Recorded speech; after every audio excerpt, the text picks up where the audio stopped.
오늘 온전함을 포기하지 말라라는 제목으로 함께 말씀을 나누도록 하겠습니다. 먼저 사진 한 장을 보시겠습니다. 이제 의사 두 명이 이제 태어난 지 한 2개월 정도밖에 안 되는 아이의 발을 치료하는 사진입니다. 생후 2개월쯤 된 아이가 깁스를 하고 있는데 얼마나 불편할까요? 이때 아이는 숨이 넘어갈 듯 웁니다. 그러나 의사는 아랑곳하지 않고 아이의 발을 붙잡고 속고 깁스를 하게 됩니다. 그런데 이렇게 아이가 울 때 옆에 있는 그 어머니는 어떻게 하고 있습니까? 자기의 이 자녀가 불편해서 죽을 듯이 울고 있는데 이 아이를 이 의사를 말리는 것이 아니라 오히려 이 아이를 달래고 있죠. 어머니의 마음도 편하지는 않았을 것입니다. 그러나 이 아이를 위해서는 그것이 최선의 방법이었던 것이죠. 아이의 입장에서 생각을 해보면 아이가 무슨 생각을 하고 울었겠냐마는 한번 생각을 해보면 아니 내 부모라면서 지금 모르는 사람들이 나를 불편하게 하고 나의 이 마음껏 움직일 수 있는 자유를 박탈하는데 왜 가만히 둘까? 정말 내 엄마가 맞나? 이렇게 생각하지 않을까요? 제 생각이지만 그렇지만 부모는 이 우는 자녀를 그냥 지켜보고 달래는 것밖에 할 수가 없습니다. 지금은 고통스럽고 불편해서 부모를 원망하겠지만 지금 이 치료를 받지 않는다면 나중에는 정상적인 그 기능을 할 수 없기 때문에 이 모든 치료의 과정을 의사에게 다 맡기고 그냥 지켜보는 거죠.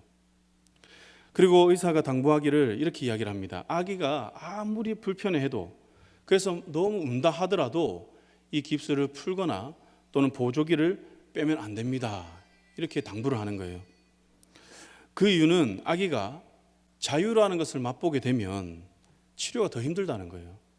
더 안 하려고 하고 더 울기 때문에 치료가 더디게 되고 결국에는 재수술을 할 확률이 더 많다는 겁니다. 그렇기 때문에 부모는 아기가 아무리 울어도 의지를 가지고 끝까지 이 아이에게 보조기를 채우고 정해진 그 룰대로 진행을 해야 된다 이렇게 이야기를 합니다. 저는 이 말을 듣고 이런 생각이 들었습니다. 자유라도 정상적인 기능 또는 온전함에서 누려야 자유가 되는 것이지 온전함이 상실된 상태에서의 자유는 오히려 독이 되는 것이 아닌가. 나중에는 그 자유 때문에 더 큰 고통을 겪게 되고 심지어는 온전함마저 잃을 수 있겠구나 이런 생각이 들었습니다. 그렇게 부모는 자녀의 온전함을 위해 지금 잠깐의 자유를 박탈할 수밖에 없다는 거죠. 여러분, 우리를 향한 하나님의 마음도 그렇지 않을까요? 성경에는 여러 곳곳에서 우리에게 온전할 것을 요구합니다. 왜 그렇겠습니까? 우리는 온전할 때 하나님의 자녀로서의 그 삶을 살아갈 수 있기 때문입니다. 그리고 우리가 온전할 때에 참 자유와 기쁨 그리고 그 축복을 누릴 수 있기 때문이죠. 오늘 말씀도 이러한 하나님의 뜻을 잘 나타내 보여줍니다. 14절에서 이스라엘 백성에게 두 가지 행동을 요구합니다. 첫째는 여호와를 경외하며 온전함과 진실함으로 그를 섬기라는 거죠. 둘째는 너의 조상들이 강 저쪽과 애굽에서 섬기던 신들을 치워버리고 여호와만 섬기라는 겁니다. 첫 번째 이 당부는 무엇입니까? 긍정적인 요구죠. 긍정적인 명령입니다. 두 번째는 조금 부정적인 명령으로 우리가 볼 수가 있습니다. 이에 대해서 플로스라는 신학자는 이렇게 이야기를 합니다. 야훼를 향한 태도와 결정이 신들과 제단을 버리는 행위에 앞선다. 오늘 이 명령에서 긍정적인 명령이 먼저 앞선 이유에 대해서 이렇게 설명한 것이죠. 여러분, 우상을 버리는 행위 자체는 하나님을 향한 사랑과 온전한 믿음을 반드시 보장하지 않습니다. 다시 말하면 우상을 버린다고 해서 내가 저절로 하나님을 사랑하게 되고 온전해지지 않는다는 것이죠. 그러나 하나님을 경외하며 온전함과 진실함으로 하나님을 섬기는 자는 우상을 버리는 행위, 다른 신들을 섬기는 그 제단들을 버리는 그러한 삶을 반드시 살아가게 된다는 거죠. 그렇게 우리는 먼저 신명기 33장 10절 말씀처럼 내게 명령한 것을 온전히 따라 마음을 다하고 뜻을 다하여 여호와의 말씀을 청정해야 합니다.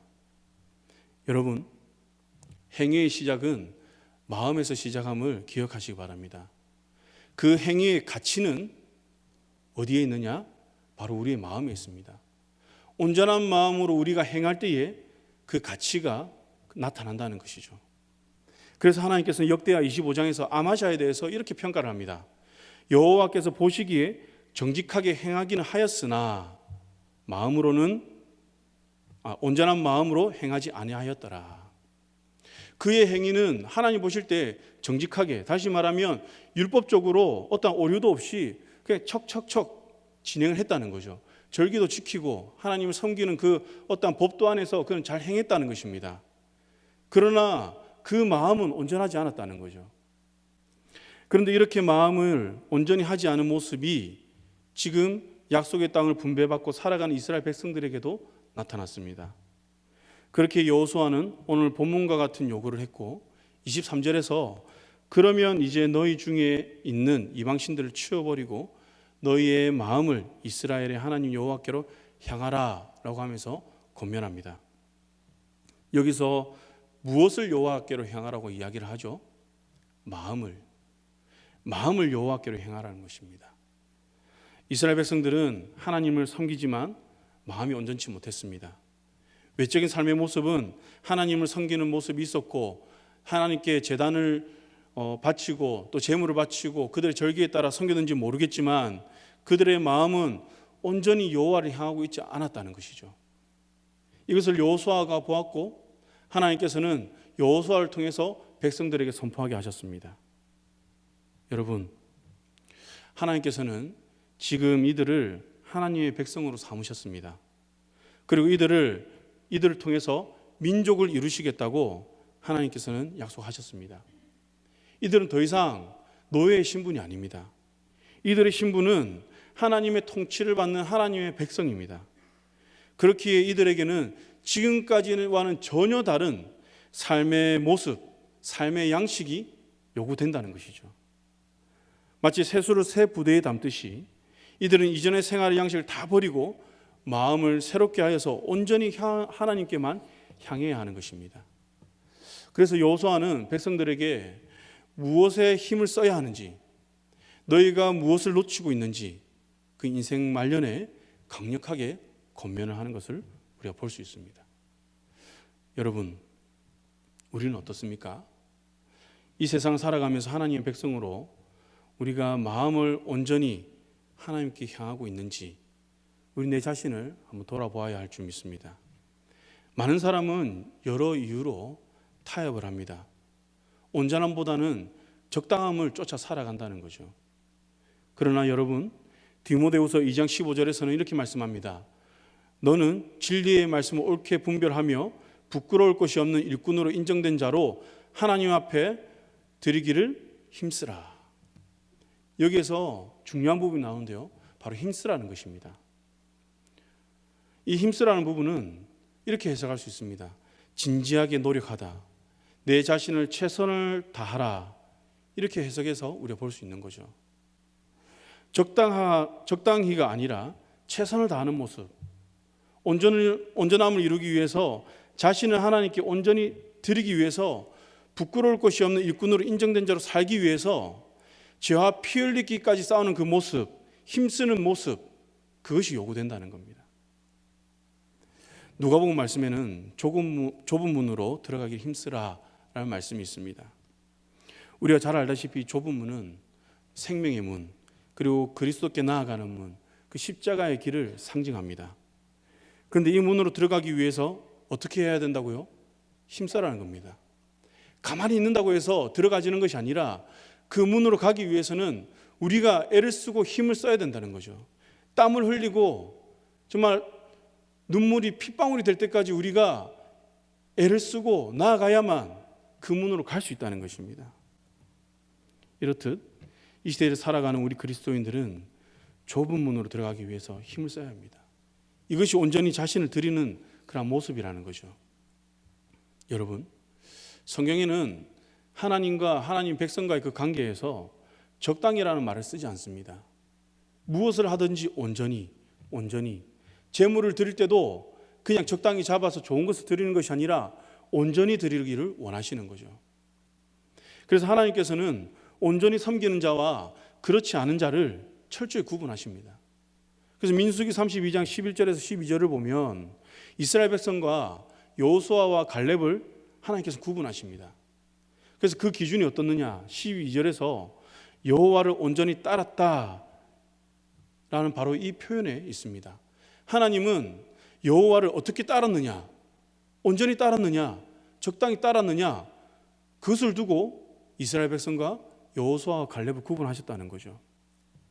그리고 여호수아서 14장 14절을 보면 헤브론이 그니스 사람 여분네의 아들 갈렙의 기업이 되어 오늘까지 이르렀으니 이는 그가 이스라엘의 하나님 여호와를 온전히 쫓았음이라 라고 말합니다.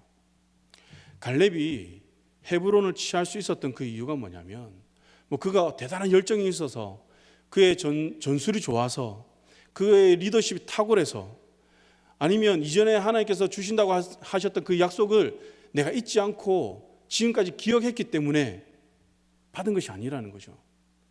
그는 끝까지 온전히 하나님을 쫓았기 때문에 그 약속의 땅을 받을 수가 있었습니다. 다윗도 아들 솔로몬에게 이와 같이 당부를 하죠. 내 아들 솔로몬아, 너는 내 아버지의 하나님을 알고 온전한 마음과 깊은 뜻으로 섬길지어다. 처음에 솔로몬은 이 다윗의 당부를 잘 기억하여서 그 하나님을 온전히 잘 섬겼습니다. 그런데 열왕기상 11장 4절 말씀을 보면 왕의 마음이 그의 아버지 다윗의 마음과 같지 아니하여 그의 하나님 여호와 앞에 온전하지 못하였으니 라고 말하고 있습니다. 그럼 그에게 하나님께서는 두 번이나 나타나십니다. 그리고 돌이키라 계속 그 메시지를 주시는 거예요. 그런데 솔로몬은 어떻게 합니까? 그 메시지 듣지 않죠. 그러자 결국 하나님께서는 그에게서 그 나라를 빼앗아 그 신하들에게 주겠다라고 하나님께서 말씀하십니다. 이러한 말씀을 통해서 우리가 확실히 알 수 있는 것은 무엇이냐면 하나님의 시선, 하나님의 관심은 다른 어떠한 것에 있는 것이 아니라 우리의 온전한 마음에 있다는 것이죠.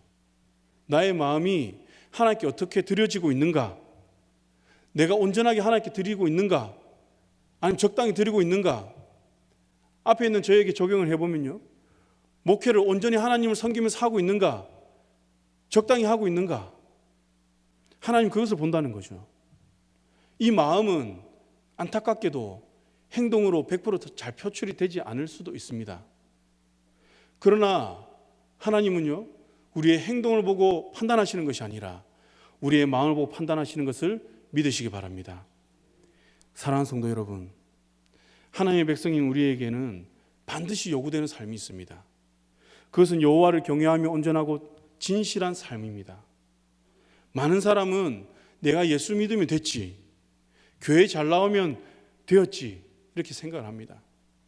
내가 많이 섬기고 또 많은 일을 하고 대단한 업적을 세우면 하나님이 기뻐하실 것이다 라고 생각을 합니다.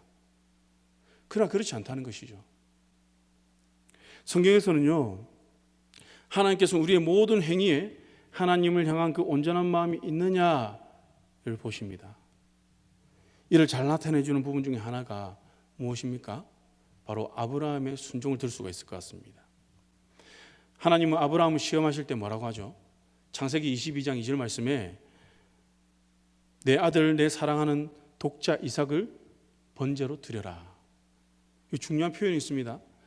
내 사랑하는 내 독자 이삭입니다. 내 사랑하는 내 독자 이삭. 아브라함이 이삭을 사랑하지 않을 수 있을까요? 100세에 얻은 아이, 자신의 대를 이어갈 아이, 더군다나 이 아이는 하나님의 약속으로 받은 아이입니다. 하나님의 그 살아계신 증표이며 하나님의 그 사랑의 확증이기도 합니다. 그 아이를 하나님께서는 달라는 거예요.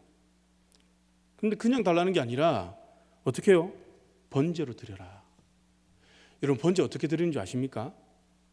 번제는 그냥 죽이는 것으로 끝나는 게 아니에요. 번제는 가죽을 벗기고 각 지체를 자르고 물로 그것을 다 씻어가지고 제단 위에서 완전하게 불태워서 드리는 것이 번제입니다. 여러분 생각해 보세요. 아들 그렇게 드려야 하는 아브라함의 마음 어떻겠습니까? 그는 하나님 앞에서 이 명령을 너무나도 거부하고 싶었겠죠.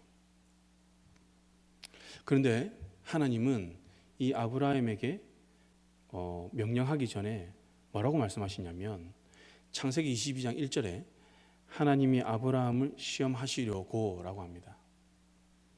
아브라함은 약속의 그 아들을 받은 것으로 만족했는지는 잘 모르겠습니다. 그러나 하나님의 계획은 어디에 있죠?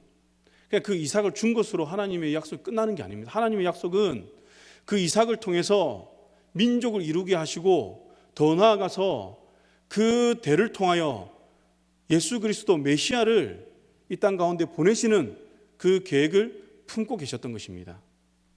그 계획을 이루기 위해서 그 약속의 성취를 이루기 위해서 반드시 필요한 것이 있었는데 그것이 무엇이냐면 이 아브라함의 온전한 마음, 온전한 믿음이었다는 것이죠.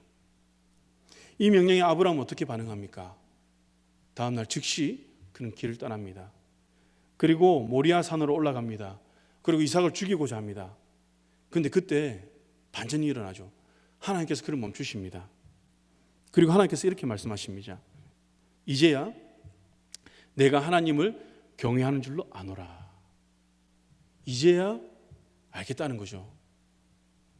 이 말씀을 통해서 우리가 알 수 있는 것은 내가 사랑하는 것, 내가 의지하는 것이 하나님 외에 그 어떠한 것도 없는 상태, 그 상태가 여호와를 경외하는 것이고 온전한 믿음이라는 것이죠. 다시 말하면 우리에게 적용을 해보면 우리가 하나님 외에 그 어떠한 것도 귀하게 여기지 않는 것, 뭐 내 자녀뿐만 아니라 뭐 내 집, 나의 부동산, 차, 물질, 뭐 기타 등등 여러 가지를 하나님보다 우선시 여기지 않는 것, 그것을 온전한 마음, 온전한 믿음, 여호와를 경외하는 것이라고 하나님께서 말씀하십니다. 여러분, 그런데 우리는 나의 일부를 하나님께 드리고는 나의 전부를 드렸다고 우리는 이야기를 합니다. 우리는 나에게 가장 소중한 것을 뒤에 감추어 놓고 그 외에 다른 것들, 누구나 드릴 수 있는 그러한 것들을 드리면서 하나님, 이 정도면 되었지요. 그렇게 하며 스스로 만족합니다. 그리고 그것을 순종이라고 생각을 합니다. 그러나 온전함은 내가 드릴 수 있는 것만 드리는 것이 아니죠. 내가 드릴 수 없는 것, 나의 전부를 드리는 것이 온전함입니다. 얼마 전부터 읽고 있는 C.S. 루이스의 세상의 마지막 밤이라는 책에서 참 인상적인 문구가 있었는데요. 온전한 인간성에 근접한 사람들, 거기에 더 가까이 갈 수 있는 사람들도 비민주적인 인간이 될까 봐 우려한 나머지 뒤로 물러서고 만다. 이 문장이 어떻게 나왔냐면 여러 가지 이야기를 하다가 나왔는데요. 그 전체적인 이 맥락 속에서 이 문장을 어떻게 해석할 수 있냐면 세상에서 다른 사람들과 달라진다는 그 두려움이 신앙의 온전함을 포기하게 만든다라고 해석할 수가 있습니다. 진리에 대한 동의가 아니라 다수가 옳다고 하는 그 옳다고 하는 것에 동의하는 신앙으로 우리는 빠진다는 것이죠. 이는 나의 전부를 드리는 것이 아니라 세상에서 허용하는 범위, 내가 허용할 수 있는 그 범위만큼만 우리가 나아간다는 것이죠. 여러분, 그러한 신앙이 과연 온전한 신앙이 될 수 있을까요? 하나님께서 기뻐하시는 신앙이 될 수 있을까요? 사랑하는 강연의 성도 여러분, 다수라는 그 속임수, 적당함이라는 그 단어의 속임수, 그 이외에도 세상에서 우리의 온전함을 희석시키기 위해서 여러 모습으로 유혹하는 그러한 속임수에 우리는 빠져서는 안 됩니다. 우리는 오직 진리 가운데 빠져서 하나님 앞에 온전해야 하며 이를 위해서 세상의 가치와의 그 충돌에서 우리는 힘써 싸워야 한다는 것이죠. 자신을 쳐서 죽게 복종시키게 만들어야 하는 것입니다. 그래야만 우리는 온전함을 드릴 수가 있습니다. 내가 지금 이것이 하고 싶은데, 너무 하고 싶은데 하나님 잠깐만요. 내가 조금 있다가 주님 섬길게요. 조금 있다가 내가 그것을 할게요. 그게 아니라 하나님 마음이 주셨을 때 내가 하고 싶은 것을 끊고 하나님께 나아가는 것, 그것이 온전함이라는 거죠. 여러분, 온전함을 잃어버린 신앙은 우리를 해칠한 무덤의 신앙으로 만들어갑니다. 우리가 불의하다고 여기는 바리새인의 신앙의 모습 말이죠. 우리는 신약 성경을 읽으면서 바리새인, 서기관, 율법 교사들 나오면 어떻게 해요? 나하고 상관없는 사람처럼 여기죠. 이 못된 사람들, 예수님 시험하고, 그렇게 믿지 못하나, 아이고 율법주의자들, 자기의 전통에 갇혀 있는 자들, 그렇게 여기죠. 그런데 정작 우리의 모습이 그렇게 하고 있다는 거죠. 아무리 잘 가꾸어도 하나님을 향한 온전한 마음이 없다면 우리의 삶은 생명이 없는 회칠한 무덤일 뿐이라는 겁니다. 그러나 하나님을 향한 그 온전하고 진실한 마음을 가진다면 무덤 속에서 살아가는 그 나사로처럼 죽음의 공간, 소망이 없는 그 상황에서도 하나님께서는 생명의 충만함을 누리게 하십니다.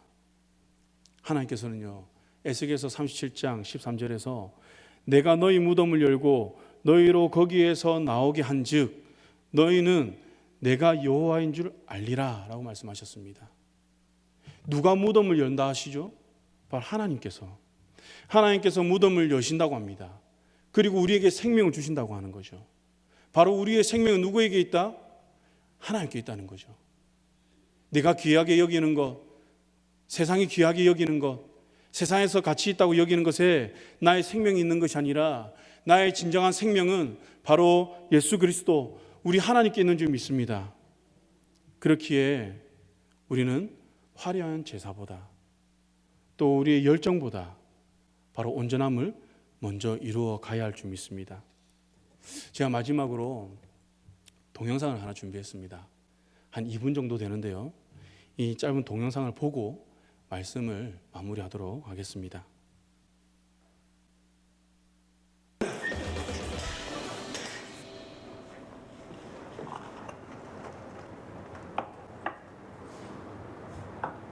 이 쓰레기 같은 허판사 진짜. 정치질할 땐 주차 딱지 떼듯이 영장 막 갈기는 인간이 이럴 땐 한 장을 안 떼어줘. 한 장을. 결국 길원장도 자살로 종결된 거네요? 아니 이게 말이 됩니까? 칼로 수사관 둘을 죽이고 자기 가슴에 칼을 박는다. 삼류 영화에서도 이러진 않습니다. 말이 안 되긴 저희도 마찬가지입니다. 그런데 오신 용건은요? 자살로 위장된 내분 살인사건 역시 제가 막기 위해서입니다. 제 정보도 모두 다 드릴 테니 두 분께서도 공조해 주세요.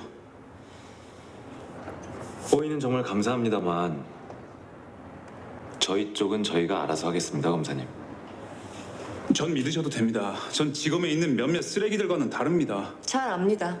하지만 저희 방법대로 가겠습니다. 아니 왜 저를 못 믿으십니까? 검사님을 못 믿는 게 아니라 검사님의 조직을 못 믿는 거예요. 그런 말씀하시는 이유 충분히 이해합니다. 하지만 저희 조직에도 올곧은 판검사들 많습니다. 전부라고 함부로 매도하지 말아주세요.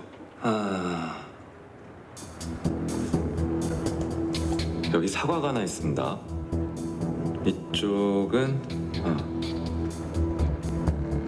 이쪽은 썩었네요. 그리고 이쪽은 안 썩었고요. 반은 썩고 반은 먹을만 합니다. 그럼 이 사과는 썩은 사과일까요? 아닐까요? 예? 우린 이 사과를 반쯤 먹을 만한 사과가 아니라 썩은 사과라고 합니다. 안 썩고 신선한 검사님 같은 분이 있어도 결론적으로 그 조직은 썩은 사과입니다. 비약이 심하시네요. 사실 썩은 사과보다 더 최악이죠. 썩은 사과는 썩은 부분을 도려내고 먹으면 되지만 조직은 그럴 수 없잖아요. 우리 대부분은 성실한 판검사다, 정치 판검사 아니다. 맞습니다. 하지만 그렇게 항변만 한다고 썩은 사과가 신선해지진 않습니다, 검사님. 가장 최악인 건 결국 신선한 부분도 썩게 된다는 거죠. 레미제라블에 이런 말이 나오죠. 정의는 완전 무결할 때만 옳다.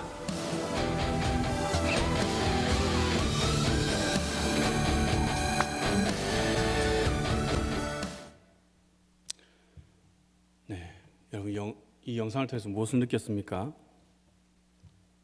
배우 송중기 씨 잘생겼다.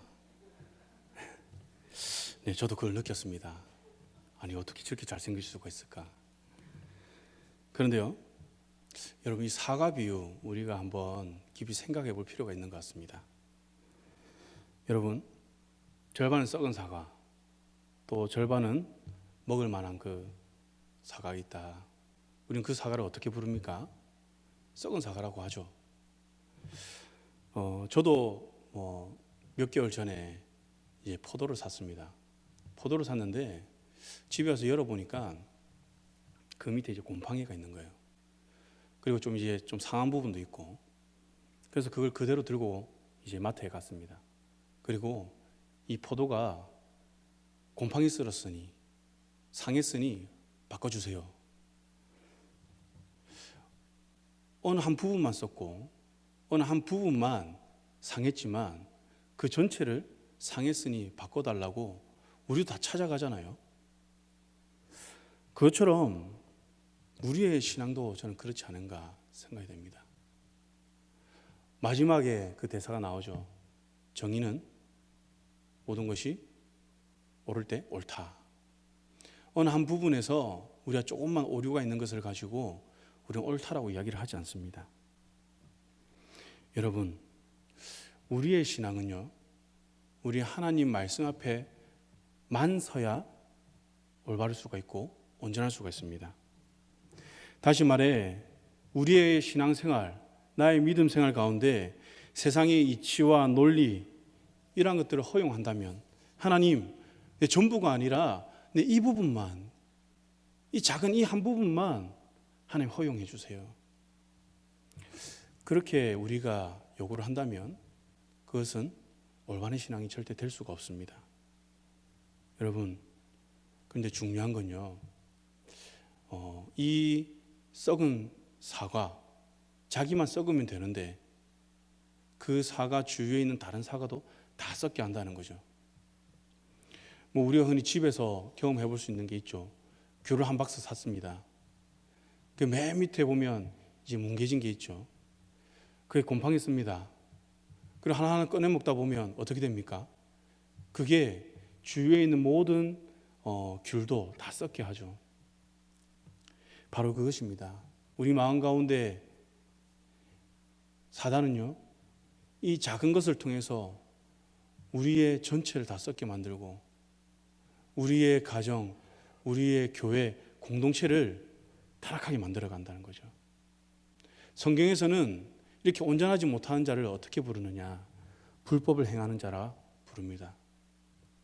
여러분, 불법을 허용하지 마시기 바랍니다.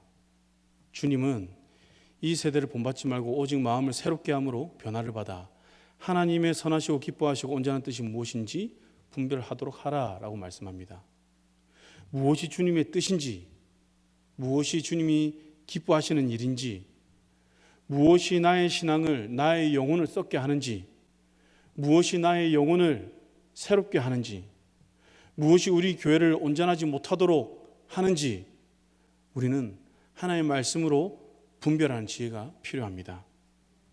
여러분, 내 상황과 여건이 어떠하든 온전하여짐을 포기하지 마시기 바랍니다. 세상이 뭐라 해도 타협하지 마시기 바랍니다.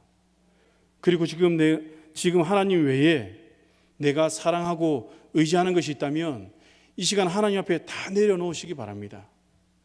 이를 통해서 우리가 온전함을 이루면, 아브라함이 하나님께 온전히 순종했을 때 하나님이 예비하신 그 순양을 본 것처럼 그 순종의 자리에서 하나님의 예비하심, 여호와의 이레의 하나님을 경험하게 된다는 거죠. 여호와 이레의 하나님은 그냥 우리가 불법을 행하면서도 겪을 수 있는 게 아니라, 경험하는 게 아니라 하나님 말씀에 순종해야만 경험할 수 있는 것입니다. 그렇게 우리는 온전함을 포기해서는 안 됩니다. 우리 강연의 모든 성도님들은 하나님 앞에서 온전한 순종으로 온전한 믿음을 이루어 노아와 같이, 욥과 같이 온전한 자로 하나님께 인정받으시기를 바랍니다.